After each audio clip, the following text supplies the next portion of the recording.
जो हो गया सो हो गया, क्योंकि मैं इस इलाके का बंदा हूं। लेकिन हुणे मैनू कतन बर्दाश्त ना हो सी कि तुसी हर लफ्ज़ ते ताड़ी ना मारो। तुहाडे हाथ सारे दे वेले दिसदे पैन, भले करे भाई लियाकत साहब दे नाम दी ताड़ियां मारो। जेड़ा ताड़ी ना मार सी काफिर दा पुत्र सी। चाचा जी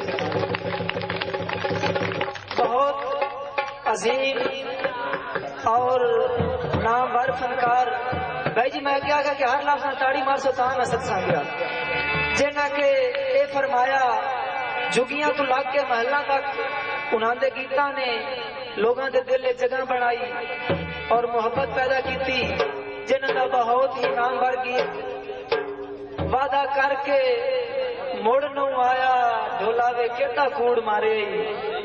और मेरे साहिब जेड़े के इस टाइम भाई उन्होंने वाजा भी बजाते, नजाकत अली हरूल साहब साडे पाकिस्तान के नामवर शायर ने, उन्होंने भी शोहरत भाई लियाकत इतनी है जिन्होंने गीत बहुत ही मकबूल होया। और मेरे पसंदीदा गीत मैनू अल्लाह जाने की कर छड़े वे ढोलना जादूगरा। भला ताड़ियां मारो खां, थोड़ी तालियां की गूंज है जनाब साडे पाकिस्तान के नामवर सिंगर लोक फनकार जनाब लियाकत अली शेख साहब, लियाकत अली शेख साहब।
Everything